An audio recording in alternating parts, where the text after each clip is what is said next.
Merci beaucoup. Cette année,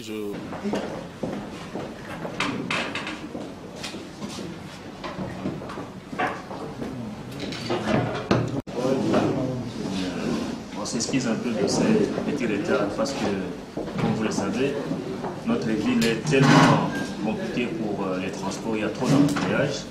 Donc, veuillez nous excuser. Donc, nous allons passer à l'action et tenir un peu informé. Puis Palais du Peuple pour avoir notre loi. Et vous êtes toujours fidèles, vous nous accompagnez toujours. Comme l'a introduit le secrétaire général adjoint, aujourd'hui, c'est le 4 octobre. En fait, depuis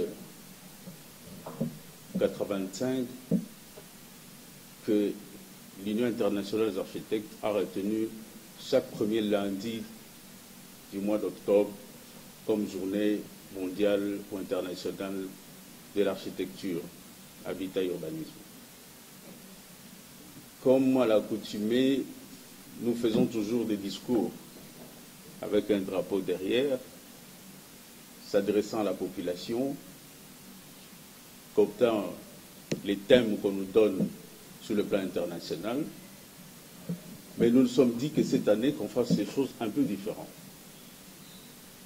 Parce que c'est vrai, c'est une journée pour valoriser les œuvres des architectes. Et les thèmes de cette année, c'est concevoir l'avenir de l'habitat humain. Mais nous, Ordre national des architectes, en tant que président national du Conseil national de l'Ordre des architectes, représentant tous les architectes du Congo, nous avons souhaité parler des sujets qui nous concernent. Parce que j'ai donné l'exemple de l'année passée, nous avons parlé d'un logement de cas pour chaque habitant. Mais quand on fait les bilans, et ce qui ne se fait jamais dans notre pays, quand on fait les bilans, vous allez remarquer que l'année 2020 est passée, les sujets étaient là, les conférences il y a eu, mais posons-nous la question au Congo, nord, sud, est, ouest, où est-ce qu'on a doté un habitat adéquat à un seul habitant? Or, les statistiques nous montrent qu'il y a un déficit de près de 4 millions de logements. Et dans les 4 millions de logements, vous avez 54,4% dans la ville de Kinshasa. On n'a pas fait le bilan, mais on veut passer à un autre sujet.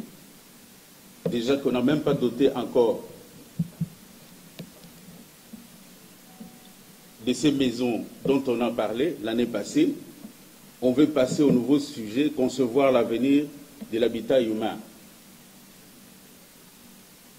Je me dis qu'il faudrait qu'à un certain moment, que nous puissions revenir d'abord dans la maison pour voir qu'est-ce que les architectes apportent aujourd'hui, qu'est-ce que l'ordre des architectes est devenu, avec tous les petits problèmes internes.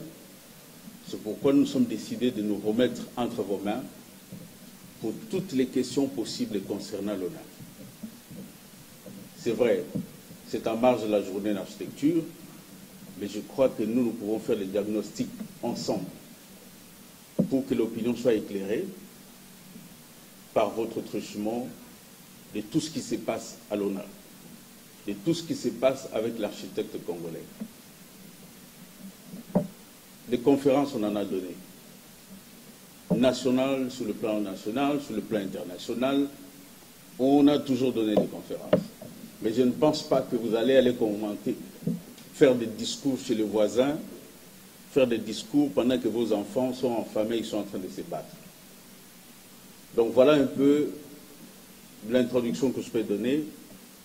j'aimerais que nous puissions vraiment balayer toutes les questions qui vous passent en tête en tant que journaliste, parce que j'ai appris beaucoup de termes maintenant.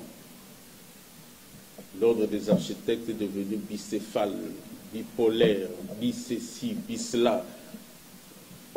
Peut-être ce sont des Français qu'on a appris à l'école secondaire. Il faut un dictionnaire Larousse pour commencer à comprendre. Mais nous voulons éclairer l'opinion que l'ordre des architectes n'a jamais été bicéphale, ni bipolaire, ni je ne sais pas quoi. C'est vrai que la journée d'aujourd'hui, sur le plan international, dans les pays développés, c'est une autre façon de voir les choses.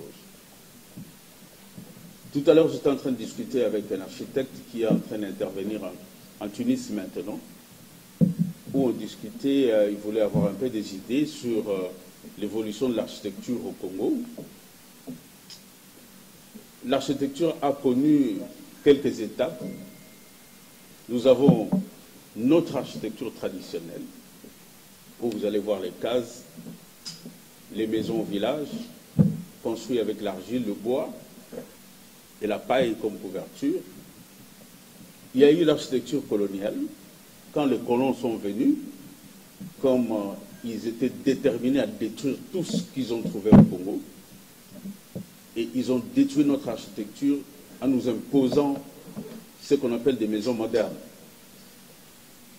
Et aujourd'hui, de nos jours, c'est encore pire, parce que l'Occident nous impose son architecture.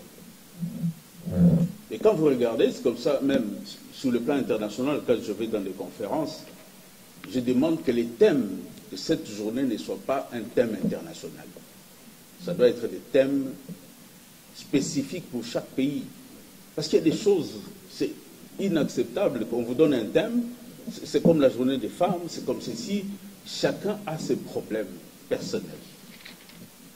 Alors j'étais en train de discuter avec lui, je lui ai dit, écoute, moi je crois qu'il faudrait qu'on commence une révolution, revenir à nos matériaux locaux. On nous a imposé les ciments. Aujourd'hui, le ciment n'est pas un bon matériau par rapport à notre climat. On nous a imposé la tôle. La tôle commence à devenir cancérigène. On nous impose tout ce qu'il y a comme matériau qui est importé. Vous allez trouver que ça ne va pas. Pendant que nous avons nos matériaux, depuis du temps des ancêtres jusqu'à aujourd'hui, vous entrez dans une case, vous n'avez pas besoin d'un climatiseur. Parce qu'ils s'y prêtent déjà.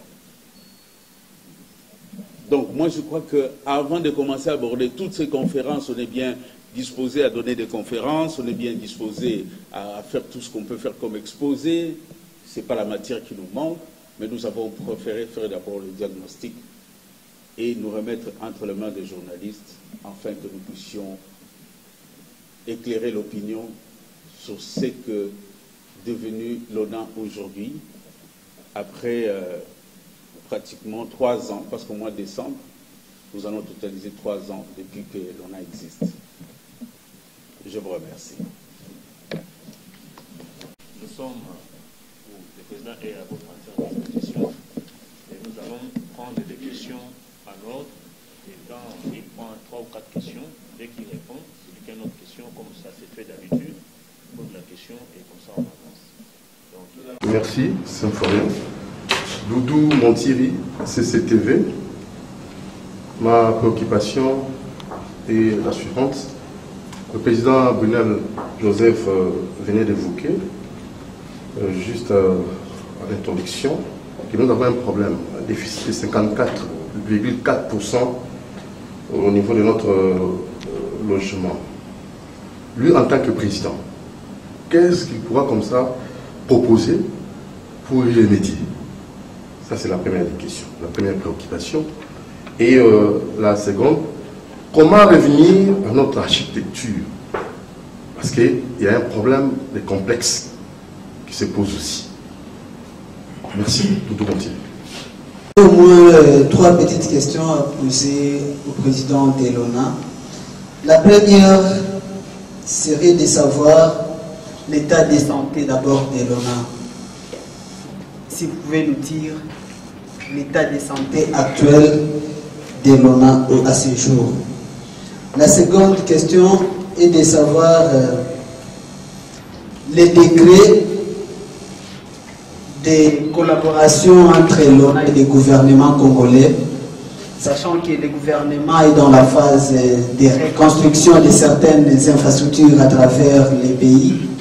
Est-ce que l'ONA est consulté? Est-ce qu'on associe l'ONA dans ces projets? Nous avons vu des cas de sauts de moutons. Malheureusement, l'ONA n'était pas associé dans ces travaux et le peuple congolais s'attend à toute éventualité. On aimerait également savoir, nous en sommes où avec la crise de légitimité après l'Assemblée générale qui avait nommé des nouveaux animateurs au mois de décembre 2020. On aimerait savoir à ce jour où est-ce que nous en sommes, si ce que nous faisons à ce jour ne sera pas contesté. Merci. Merci, M. Doudou Montiri. C'est l'homme qui nous a accompagnés depuis pour montrer. On avait un gros livre là qu'on montrait avec lui pour faire la différence entre les architectes et l'urbaniste pendant qu'on cherchait l'ordre. En tant que président, pour pallier à ces déficits, qu'est-ce que nous proposons? Vous savez, les propositions des solutions de logement au Congo, ce n'est pas le président seul qui peut faire ça. Au niveau du Conseil, nous avons fait des mémos, beaucoup de mémos, à toutes les instances, pour proposer des solutions pour cet habitat, le problème du logement dans notre pays. Mais vous savez, j'ai l'impression que si vous voulez garder secret quelque chose au Congo, il faut écrire. Les gens ne liront jamais ça. Il y a eu des tentatives. Vous avez le projet Poul Malébo. Je crois que si ces projets-là étaient bien ficelés, aujourd'hui, on aurait déjà une cité appelée Poul Malébo. Les Chinois ont fait ce qu'ils ont fait et ils ont disparu. Aujourd'hui, il y a encore une initiative pour la ville Kitoko où on aura près de 10 000 logements. Il y a eu des projets de construction de 5 000 logements dans chaque province.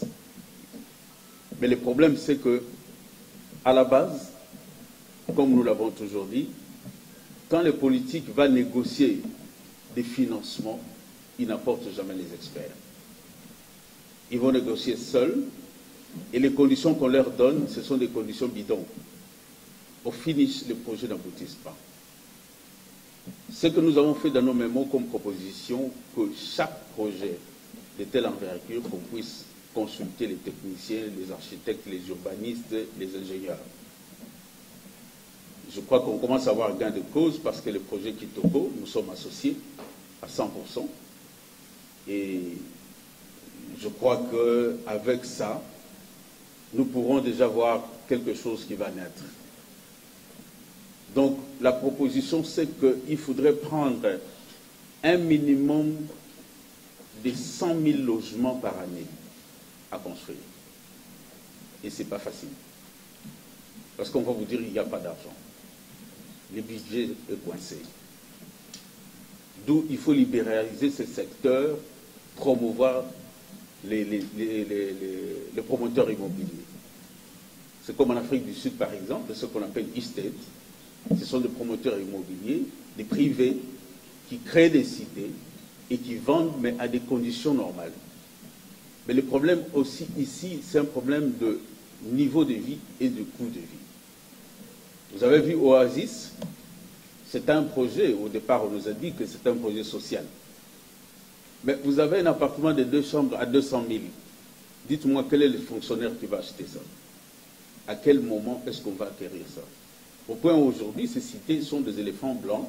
On commence même à chercher à faire louer ce qu'ils ont construit. Parce qu'on ne tient pas compte de la bourse d'un Congolais. Un fonctionnaire ne peut pas avoir une maison au-delà de 15 000 $. C'est impossible. vu ses revenus. Donc il faudrait voir tout ça et encourager aussi l'amélioration des salaires de fonctionnaires. Parce que quand vous regardez beaucoup dans les pays de l'Afrique de l'Ouest, ce sont des fonctionnaires qui sont plus les clients dans l'immobilier. Ce sont des sociétés d'électricité, sociétés de l'assurance, ainsi de suite. Mais ici, quand vous regardez, j'étais sur un projet où on devrait construire 2000 logements pour les agents de la SNEL.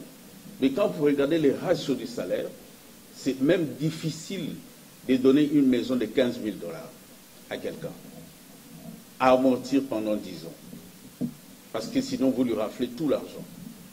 Donc je crois que les propositions, ils sont nombreux, les mémos sont dans tous les bureaux, et nous attendons les répondants des politiciens. Alors pour la deuxième question, comment revenir à l'architecture, notre architecture traditionnelle, c'est la vulgarisation.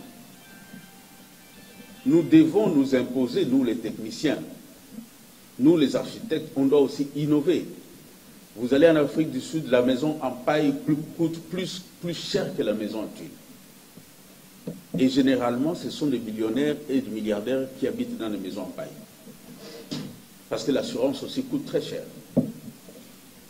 Mais ici, chez nous, c'est comme si c'était de la honte quand quelqu'un habite dans une maison en paille. Or, c'est le matériau le plus approprié. Aujourd'hui, nous avons un problème sérieux. Il n'y a même pas un matériau d'étanchéité. Ça n'existe pas pour le Congo, qu'on ne vous trompe pas. Tout ce que vous voyez, interbégum, roofing, toutes ces choses, c'est du blabla. Il suffit qu'il y ait chaleur, ça se dilate, et quand il fait froid, ça se contracte, après, ça fissure, et ça saute. Parce que nous devons créer un matériau à nous propres. C'est pourquoi nous devons revenir aux matériaux locaux. Nous, on a commencé à expérimenter. Un jour, je pourrais amener quelques amis journalistes dans un projet d'un immeuble R+5 que nous avons construit avec des hydraformes, rien qu'un brick-quit. Ici, à côté d'un médecin de nuit, ça existe, pour ne pas faire sa publicité, parce qu'on n'est pas autorisé en tant qu'architecte, mais c'est pour illustrer que nous sommes déjà, mais c'était un combat avec les clients pour qu'ils acceptent ça. Mais aujourd'hui, il est très heureux parce que dans ces appartements, vous n'avez pas besoin de climatiseur. Parce que les ciments absorbent la chaleur et les soirs, ça vous renvoie la chaleur. Donc nous sommes obligés de commencer une vulgarisation, une campagne, et que nous, les architectes, commencions à imposer ou à proposer aux maîtres d'ouvrage des projets avec nos matériaux locaux. Je citais l'exemple de Paul Malépo. Nous avons l'argile ici à Gogo. D'ailleurs, je suis même ébahi quand je fais la route du Bas-Congo. Vous allez voir qu'on a l'argile rouge, jaune, noire, toutes les couleurs. Donc on peut faire des mixings terribles dans les pareillages.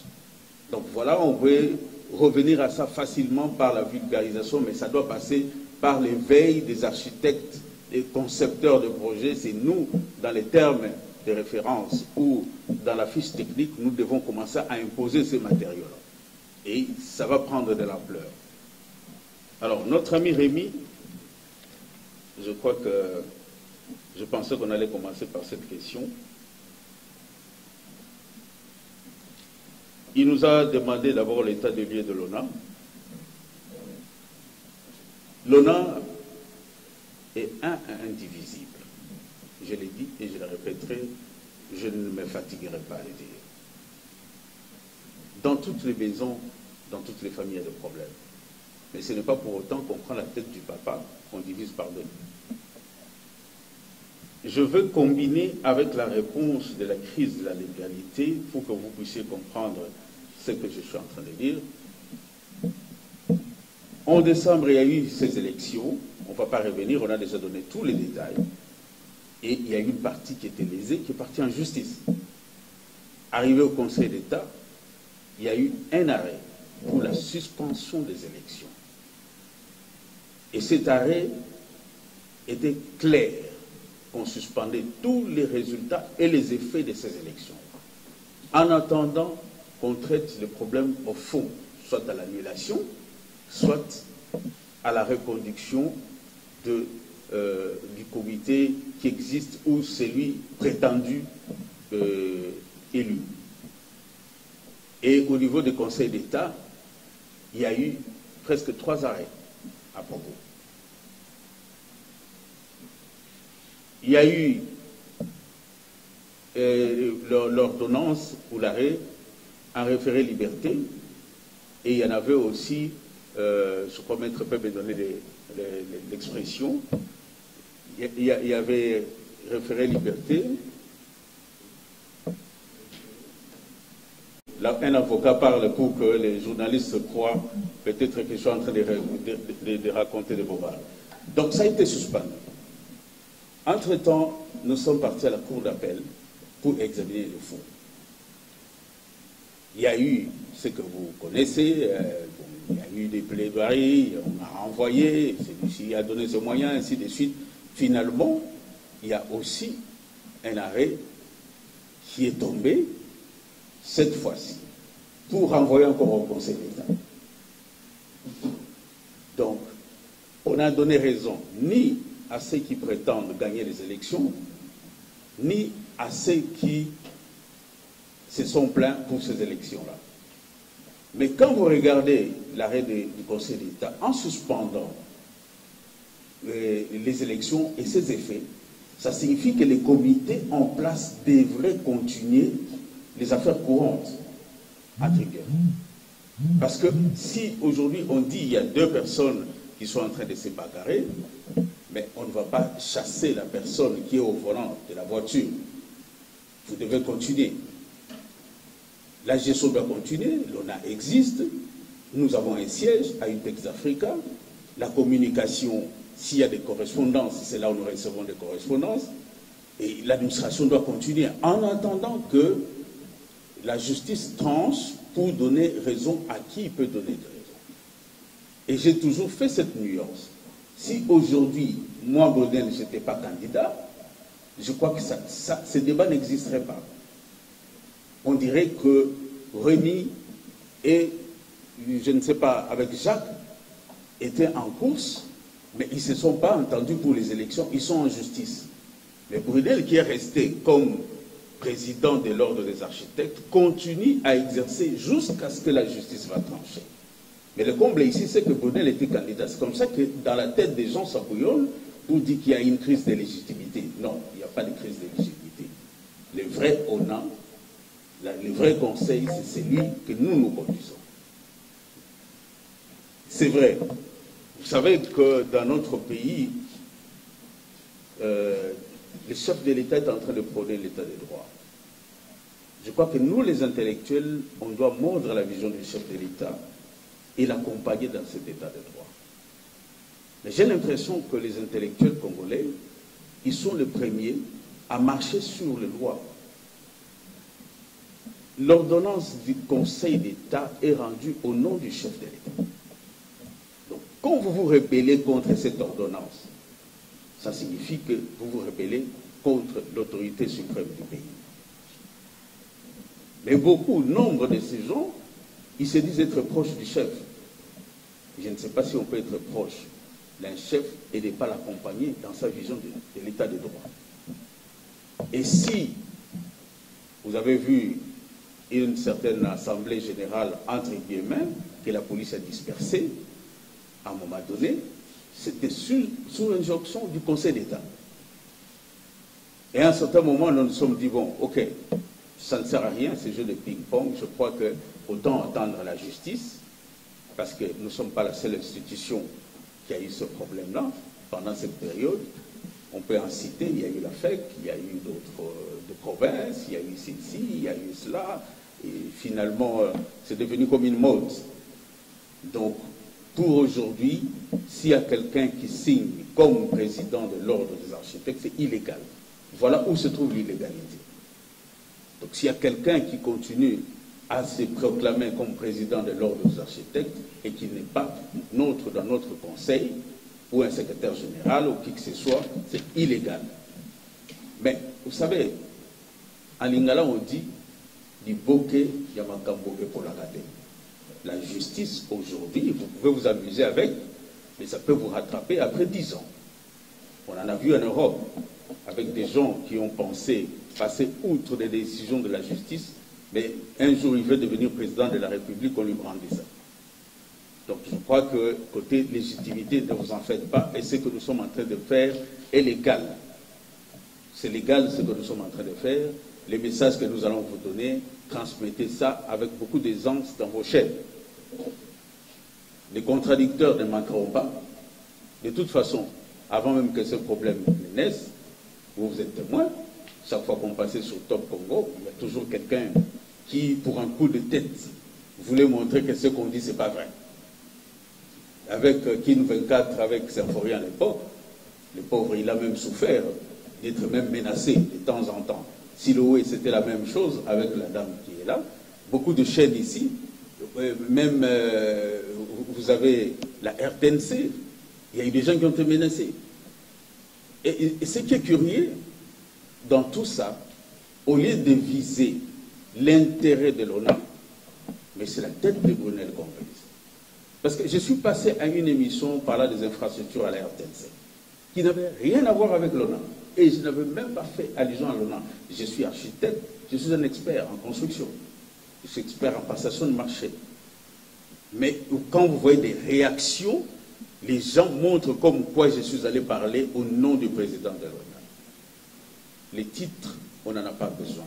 Ce que nous voulons, c'est que cet ONA que Dieu nous a doté et que les chefs de l'État a signé une ordonnance pour nous donner une loi, 59 ans après, des souffrances, qu'il n'y ait pas des gens qui viennent piétiner dessus parce qu'ils veulent le positionnement.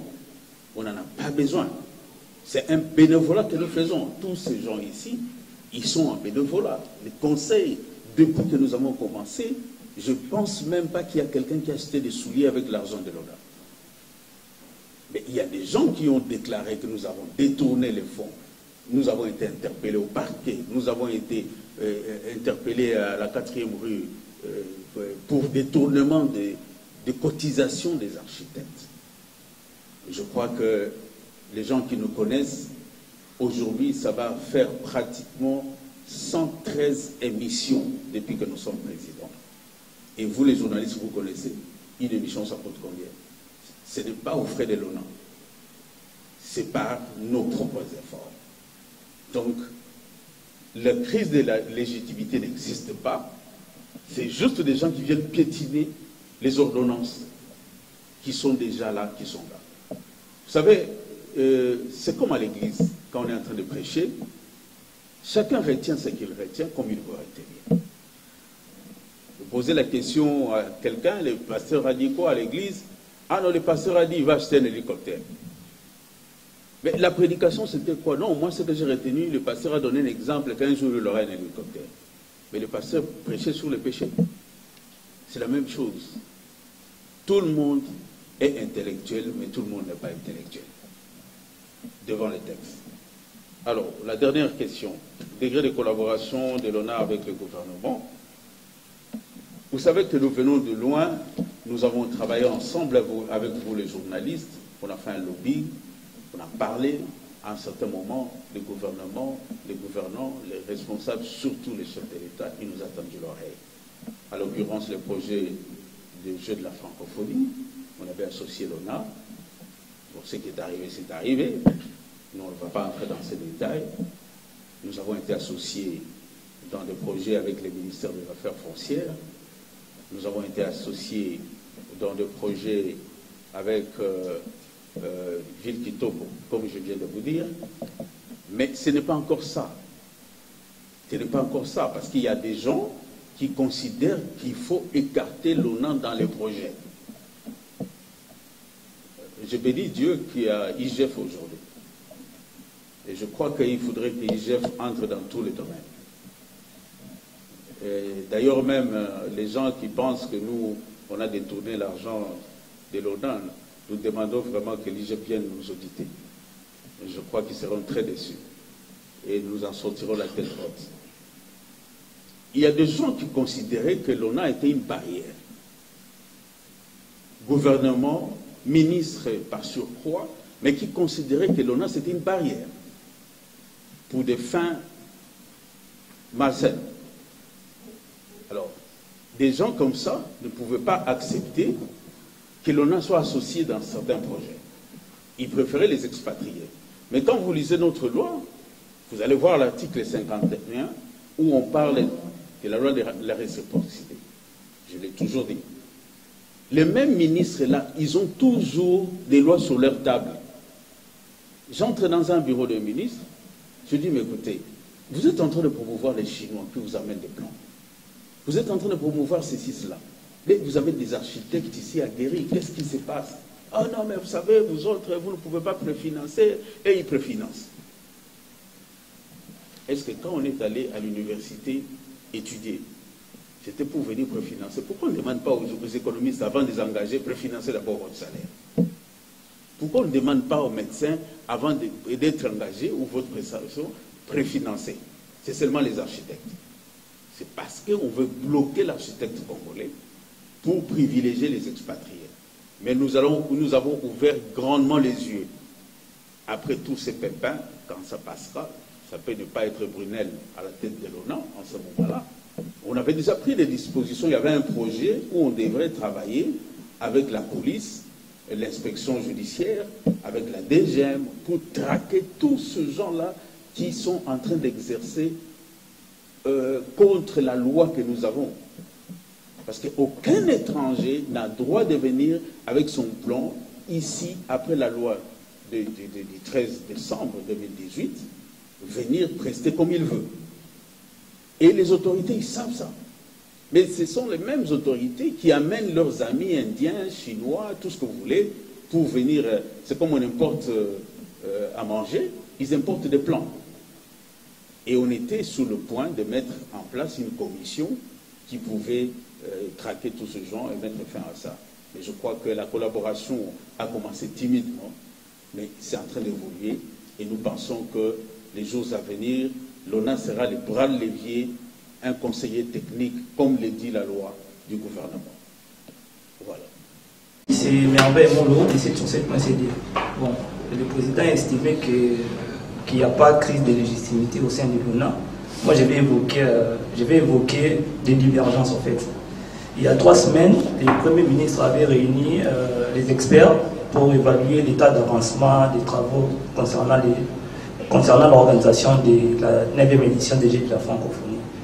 Et lors de cette séance de travail, l'ONA a été représenté par M. Fiyou Ndondobon. Ma question est celle de savoir comment expliquez-vous le fait qu'il soit reçu à votre détriment. Est-ce que c'est une façon de légitimer son leadership? C'est-à-dire, la première, c'est de savoir si réellement l'ONA joue valablement son rôle dans notre pays. Et la deuxième question, c'est la question qui a été déjà, n'est-ce pas, posée par mon estimé aîné, mais que, de par votre réponse, je dois devoir plutôt la reposer autrement. Le président pense qu'au-delà de l'imposition de matériaux, il serait mieux plutôt de retourner aux matériaux traditionnels. Mais cette fois-là, il faudrait que l'on puisse s'imposer. Mais moi, je me pose la question de savoir si le président, comment il estime, n'est-ce pas, procéder pour s'imposer dans une société où les gens donnent beaucoup plus de l'importance ou de l'estime à ce qui est importé. Comment maintenant vous allez vous imposer? Je ne sais pas par quel mécanisme, si le président peut nous le dire, comment il pourrait plutôt procéder pour s'imposer par rapport aux matériaux traditionnels. Je suis Madame Jolie Lomba, de Siloé Télévision. Ma première question, ça va faire 3 ans maintenant que l'ONA existe. Est-ce que l'avant ONA égale pendant l'ONA? Qu'est-ce qui a changé? Qu'est-ce qu'il n'y avait pas avant et qu'aujourd'hui nous en avons?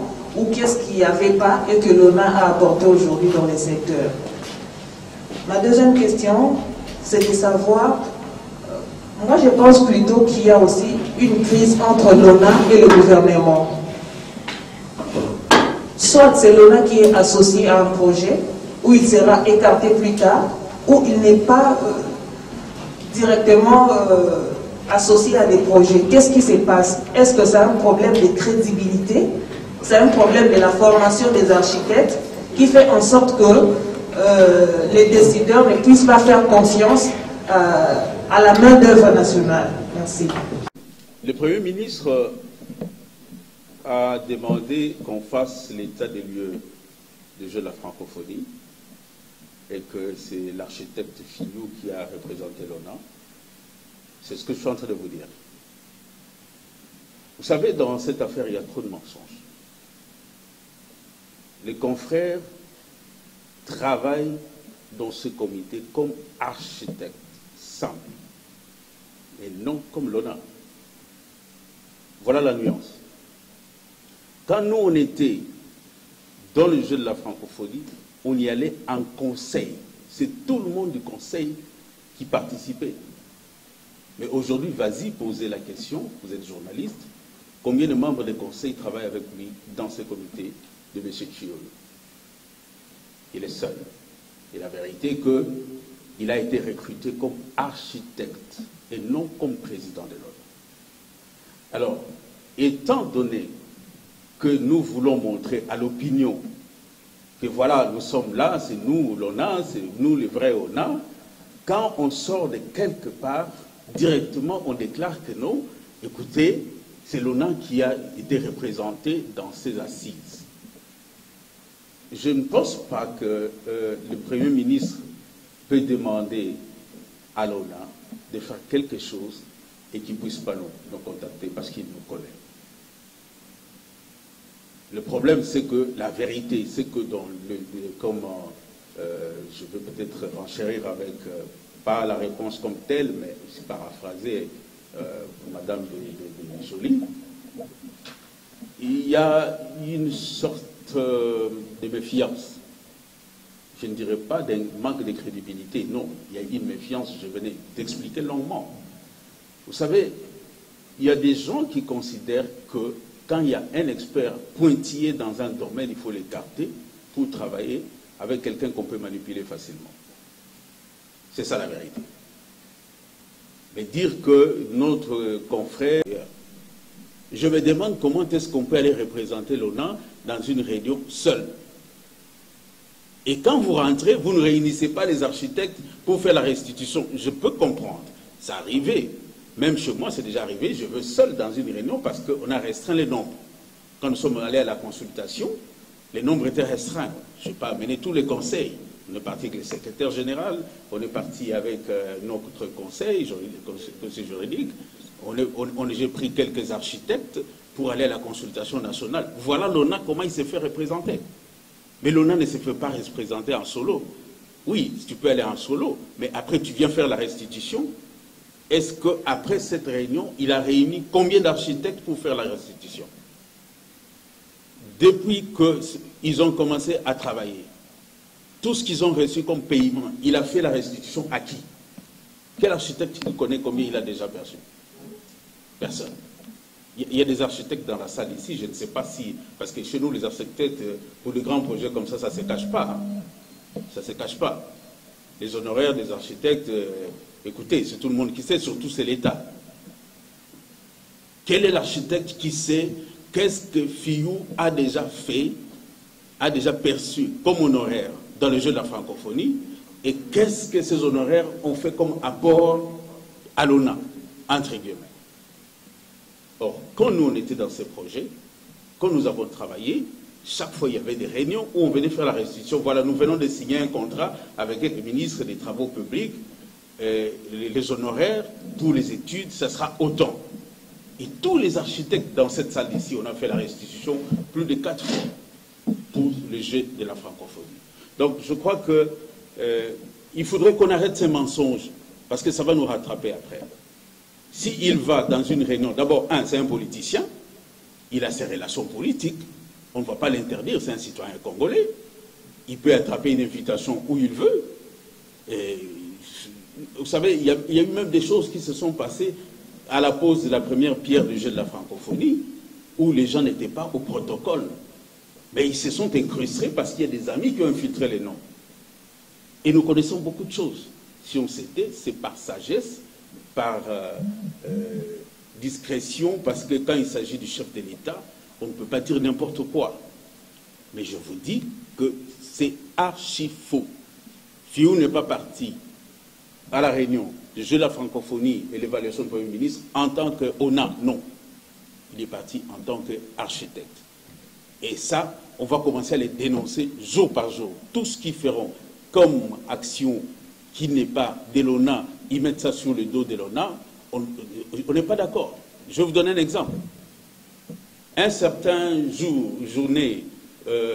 une certaine journée internationale d'architecture qui se passe quelque part, entre guillemets, sur les invitations qu'on a mis, c'était en collaboration avec l'ISAU. Mais on appelle les DG pour savoir, qu'en est-il? Les DG n'est même pas au courant. On aligne un ministre qui n'est même pas au pays. Pour vous montrer comment le mensonge est en train de circuler. C'est juste une dissuasion. On veut montrer aux gens que, bon, voilà, nous sommes en collaboration, nous sommes légitimes, nous travaillons avec ceci, nous travaillons. Si vous prenez 2-3 poignées des enseignants à Isaïe, ce n'est pas Isaïe représenté par un DG, c'est connu. Donc voilà un peu ce que je peux vous éclairer là-dessus. Et nous sommes prêts à en parler encore en détail pour toutes les chaînes qui vont nous demander une interview en aparté. Nous allons dire toutes ces choses en détail parce qu'on est sorti du silence. À partir d'aujourd'hui, M. Brunel va parler parce que cet enfant, c'est un enfant qui est né entre nos mains. Et on ne peut pas accepter qu'un groupe des architectes, c'est là pour commencer à saper les niveaux des architectes congolais. Je crois que vous êtes édifiés. Voilà. La deuxième question, c'est Guillaume Bossolo. C'est Bossolo dans la politique. Hein? Je pensais que lui-même Israël était là. L'ONA joue réellement son rôle. Oui, l'ONA joue réellement son rôle au niveau du gouvernement. Nous n'allons pas nous taire, nous allons continuer à parler. Et c'est comme je disais au départ, vous savez, ce n'est pas évident. On sort d'une crise de 59 ans, presque 60 ans, l'ordre n'existait pas. L'ordre n'existait pas. Les gens n'étaient pas habitués avec. Les politiciens n'étaient pas habitués avec. C'est quelque chose qui vient de nouveau. Et ça dérange. C'est comme l'IGF. Ça dérange. Ça existait, mais l'ampleur que ça a pris, félicitations à M. Alinguete, coup de chapeau, il a tout notre soutien. Et s'il a besoin parfois de l'expertise de l'ONA pour traquer encore d'autres personnes, même dans les bâtiments publics, nous allons lui donner cette expertise. Et nous appelons vraiment à l'accompagner dans ce sens-là. Donc de ce côté-là, il n'y a pas de problème. Nous sommes en train de travailler, mais c'est le début. On n'était qu'à 2 ans, maintenant on est en train d'arriver à 3 ans. Bon, vous savez, même dans les pays, à un moment donné, il y a eu des glissements, des ceci, des cela, il y a eu des mariages qui ont divorcé, tout ça. Donc, vous savez, les problèmes ne manquent pas, mais il faudrait que... Ce qui est important, c'est comment on résout ces problèmes-là et par où on va chuter. Comment on estime pour imposer le matériau? Vous savez, ces complexes-là, c'est ce qui est en train de tuer les Congolais. Ici, à côté, what is ISP? ISP, c'est ici. Derrière nous. Les hommes de filles n'ont aucune colonne. Ici, si vous voulez, quand on sort, on va vérifier. Aucune colonne. Quand l'architecte de Quaker a conçu ça, tout le monde s'est opposé. Ça va tomber. Non, mais c'est pas possible. On n'a jamais vu ça. On n'a jamais vu ça. Mais la portance, un mur peut être porteur. Il n'a pas besoin de colonnes. Mais aujourd'hui, vous avez une petite villa de 2 chambres. On vous bombarde 15 colonnes dans la petite villa. Avec des barres de 14. Parce qu'on veut vous bouffer l'argent. L'innovation dans les matériaux de construction, c'est tout un département dans chaque ordre. Il y a la recherche sur les nouveaux matériaux de construction. Moi, ma thèse, je l'ai fait sur le nouveau matériau de construction à base de fibres de plantes. Ce n'est pas encore arrivé au Congo. C'est pas encore arrivé au Congo. Mais là où je fais ma thèse, c'est déjà applicable. Mais c'était difficile. Sur le plan scientifique, il fallait prouver que ces matériaux-là, ce sont des panneaux qu'on a fait de 3 mètres pour des maisons préfabriquées. Vous pouvez tirer une balle, ça n'entre pas. Parce qu'on a travaillé toutes les propriétés mécaniques, chimiques, physiques et tout ça. Donc, il faudrait qu'à un certain moment démontrer aux gens, quand je parle de la vulgarisation, l'importance des retours aux matériaux locaux. Je suis en train de concevoir des routes en pierre. Je ne veux pas donner des détails parce qu'il y a trop de dongolomisme. Et c'est un projet qui va bientôt s'appliquer quelque part ici en République démocratique du Congo. Mais ce n'était pas facile pour faire accepter aux gens. Je pose la question à l'autorité avec qui j'ai discuté. J'ai dit, mais vous allez à Paris? Oui. Vous avez déjà été aux Champs-Élysées? Oui. Avez-vous vu le goudron? Vous tous ici qui voyagez. Vous avez déjà été à Paris. Champs-Élysées, là, Champs-Élysées. Vous avez déjà vu le goudron dessus? J'ai l'impression qu'il n'y a personne qui a déjà été à Paris ici. Non, il n'y a pas. Il n'y en a pas. L'avenue Louise, à Bruxelles, c'est construit avec quoi? Ici, même nos routes ici, dans la ville, downtown ici, la ville basse, je dirais, c'était des routes en pierre. Aujourd'hui, si vous enlevez la bêtise de goudron, vous allez trouver des pierres en bas. C'est parce qu'il y a du commerce derrière ça.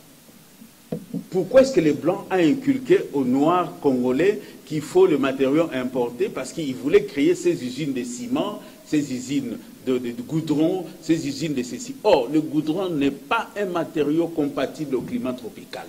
La preuve est que quand il y a marre d'eau sur le goudron, vous passez 2-3 fois, ce sont des trous. Ce sont des trous. Mais une route en pierre, c'est des années, des années. Je crois que les Champs-Élysées, là, les Louis XIV sont passés dessus. C'est des centaines et des centaines d'années. Donc, c'est question de montrer l'importance de ces matériaux-là. Nous avons du bois. Aujourd'hui, nous avons l'essence bleue. Est-ce que vous le savez, dans la forêt équatoriale? Bleu, bleu, bleu, bleu, comme quelqu'un a un turban bleu là. Tu coupes l'arbre, il te sort l'essence bleue. Il y en a vert, rouge déjà, il y en a, et noir. Nous avons tous ces essences ici. Mais c'est exporté. Nous, ici, on ne les exploite pas. Mais ce sont des matériaux qu'on peut proposer, même pour la décoration. On n'a pas besoin de la peinture pour ça. Donc, il y a moyen d'imposer, sans trop brusquer les gens, mais les faire comprendre l'importance d'abord de ces matériaux. En anglais, on dit un matériau de construction, il doit être human-friendly. C'est-à-dire que ça ne doit pas apporter la maladie à un homme.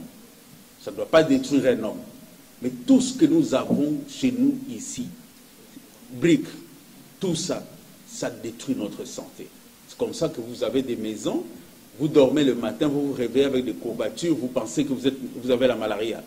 Mais c'est parce que la maison est mal aérée et la maison a été bombardée par la chaleur du ciment qui nous renvoie ça le soir. Madame Joly nous a posé la question, quelle est la différence avant et pendant ou après l'ONA? Il y a une grande différence, une très grande différence. Avant l'ONA, c'était une petite association des architectes, qu'on appelait la Société des architectes, qui n'avait aucune loi, qui n'était opposable à personne. On pouvait en avoir 3, 4, 5. Mais aujourd'hui, l'ONA, c'est une loi qui est opposable à tout le monde. Donc personne ne peut dire qu'il peut passer outre l'ONA. Malheureusement, c'est ce que nous sommes en train de vivre. Sur le plan fonctionnel, il y a une grande différence. Je crois qu'avant qu'on puisse avoir la loi, jusqu'en 2018, il y avait cette mode d'écroulement des immeubles. Mais quand l'ONA est devenu ONA, nous avons identifié les vrais architectes, nous les avons enregistrés, on a fait un registre des architectes, on a sorti un tableau, les gens ont commencé à se regarder 2 fois pour signer comme architecte. Deuxièmement, nous avons verrouillé au niveau de l'autorisation de bâtir.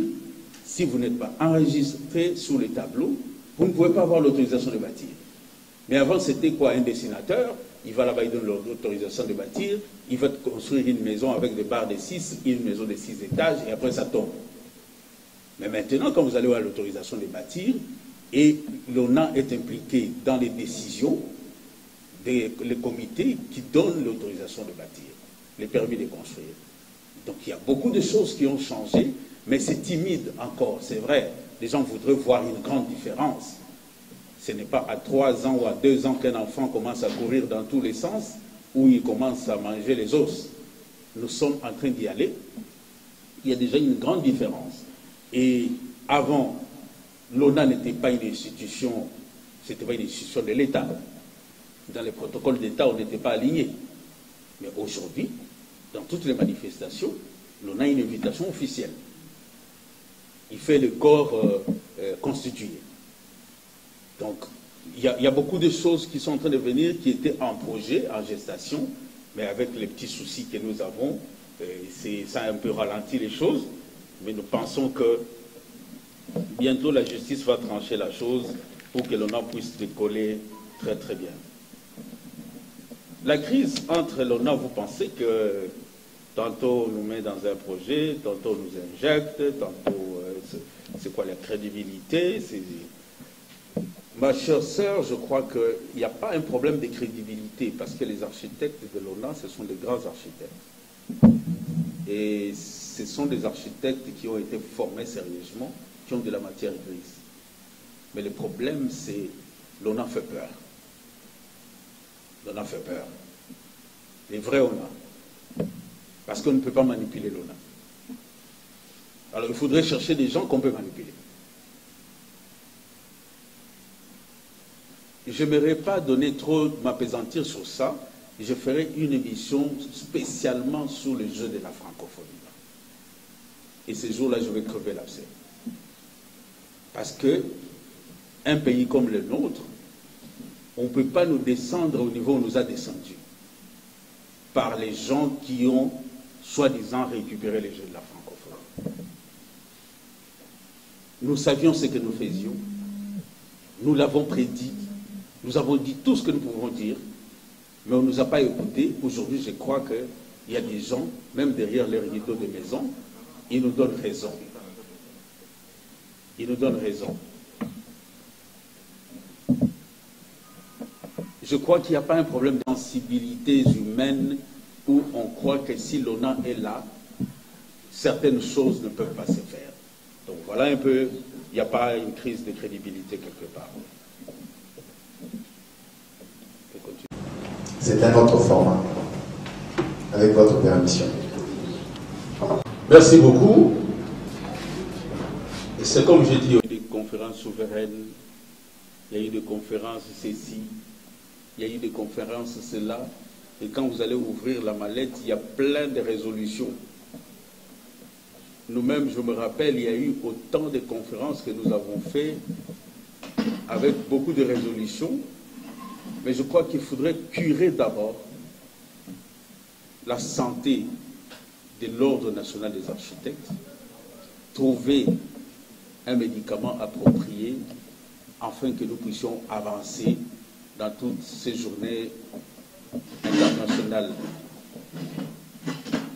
Donc je reviens pour conclure, pour dire qu'il n'y a pas de crise de légitimité. Le comité légal, c'est celui qui est en place, dirigé par votre serviteur Brunel Joseph Kibale. Le conseil qui est au siège officiel de UTEX Africa, bloc 19C. Je crois que s'il y avait crise de légitimité, on n'allait pas se permettre de se mettre devant de grands journalistes et des grandes chaînes que vous êtes pour donner cette interview aujourd'hui, faire cet aperçu d'où est-ce que nous venons, où est-ce que nous allons. Votre serviteur Brunel n'est pas là pour se cramponner comme les gens pensent pour l'ONA, mais c'est plutôt la jalousie des destructeurs de l'ONA que je déteste. Ce sont des destructeurs de l'ONA qui me trouveront toujours sous leur chemin. Même si aujourd'hui, je ne suis plus président de l'ONA, en tant qu'architecte congolais, tout le monde qui viendrait avec un marteau pour détruire une pierre de l'ONA, il me trouvera sur son chemin. Parce que nous savons d'où est-ce que nous venons, où est-ce que nous allons et comment on va laisser les choses. Je vous remercie.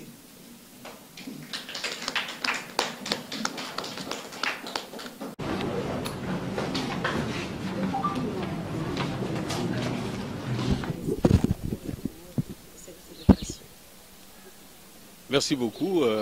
Cette année, on a souhaité faire des choses un peu différentes. C'est vrai qu'il y a un thème qui est international. J'étais en train de dire dans la salle tout à l'heure, l'année passée, on a eu un thème où on a parlé de doter d'un habitat adéquat à chaque population et à chaque individu. Mais on n'a même pas encore fait le bilan de ça. On passe à un nouveau thème. Et les déficits qu'il y avait l'année passée, avec la croissance démographique, parce qu'on avait un déficit déjà, l'année passée, de 4 millions de logements. Et avec 54,4% dans la ville de Kinshasa. Nous devons nous interroger. Qu'est-ce que nous avons fait du thème de l'année passée pour embrasser notre thème, pour parler maintenant du réchauffement climatique, de ceci et de cela. Je crois que nous avons voulu aussi changer un peu la façon de faire les choses.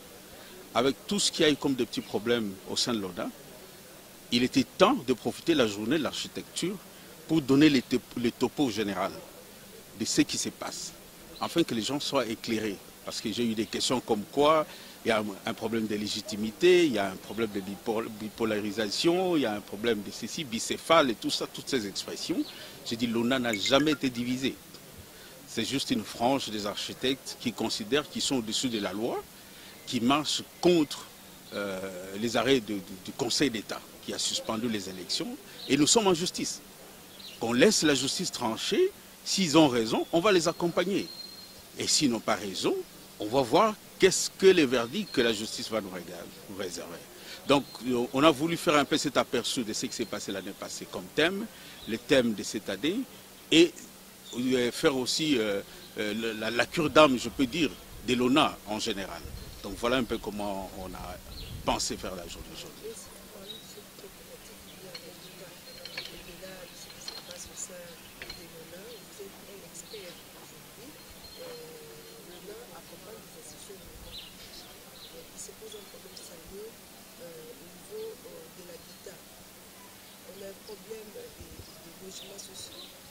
Des logements sociaux, mais la population ne bénéficie pas de ces logements sociaux. Ce sont les investisseurs qui vont construire des logements et une fois inaugurés, ils appellent une autorité pour inaugurer et à l'issue de cette inauguration, il y a un discours politique qui dit que non, ce sont des logements sociaux, c'est pour la population, alors que la population ne bénéficie pas de ce logement. Bon, vous savez, madame, vous êtes routinier avec nous, vous savez qu'il y a un peu de l'ignorance dans beaucoup d'autorités qui considèrent qu'aller couper les rubans d'un immeuble où vous avez un appartement qui coûte 200 000 $, c'est de l'habitat social. Non. On doit d'abord commencer par créer une banque d'habitat. Et il y a des projets en gestation au ministère de l'Urbanisme. On doit créer une banque de crédit habitat. Et à quand la concrétisation de cette banque-là? Parce que même le ministre Pius en a parlé. Mais sur le terrain, on ne voit rien. Donc, mais le ministre Pius a hérité d'un autre ministre qui était avant lui. Mais lui, il peut avoir de bonnes idées, mais ça doit être validé par le gouvernement, le Conseil des ministres. Les ministres ne peuvent pas prendre une décision comme ça pour mettre deux institutions en marche et les animateurs seuls. Il doit être accompagné. Mais le problème maintenant, il faudrait que le Premier ministre s'implique pour l'application de cette banque d'habitat. Et deuxièmement, quel est le quotidien moyen, les revenus d'un Congolais pour avoir une maison? Même si on donne un crédit de 25 ans à quelqu'un qui a un salaire de 100 $ le mois, il faudrait que le gouvernement commence par revoir aussi les SMIC. Il faudrait qu'on dote des enseignants, des huissiers, des fonctionnaires d'un salaire minimum de 500 $ pour arriver à créer cet habitat-là. Sinon, ça ne sera pas possible. Il faut des subventions. Et qui va donner cet argent? On peut beau créer cette banque d'habitat, mais tant que le niveau de vie est trop bas, les SMIC est trop bas, je vous dis, il n'y aura toujours pas de solution. Donc le problème, il est complexe. Il faudrait voir du côté rémunération, qu'est-ce qui peut permettre à quelqu'un, parce qu'on a fait des études. Pour une maison, par exemple, qui coûterait 30 000 $, entre 20 et 30 000 $, il faut un minimum de 500 $ comme salaire le mois. Parce que dans un salaire, pour que quelqu'un s'achète une maison, nous calculons sur base de 30% de son salaire. On ne peut pas lui prendre tout le salaire. S'il doit payer, il a 500 $, vous lui prenez 500 $ pour la maison, comment il va vivre? Ça ne sera pas possible. Donc il faudrait, par exemple, pour un 500 $, il faudrait que quelqu'un, on puisse ponctionner maximum 30%. Et quand vous prenez 30%, c'est comme les loyers qu'on paye à la cité. En ce moment-là, la personne se trouvera à l'aise. Mais quelqu'un qui a déjà 100 $, si vous devez prendre 30%, il faut lui donner combien? 100 ans pour rembourser pour une maison. Donc je crois qu'il y a beaucoup de choses, de la même manière que les enseignants ont fait les états généraux de l'enseignement supérieur, mais je crois qu'il faudrait qu'on propose les états généraux de l'urbanisme. Qu'on associe tous les experts, les architectes, les urbanistes, les ingénieurs, les paysagistes, qu'on discute par rapport à ça et qu'on voit aussi, et la fonction publique doit être impliquée. Parce que ça ne sera pas possible de faire l'habitat social dans notre pays tant que le niveau de salaire est trop bas.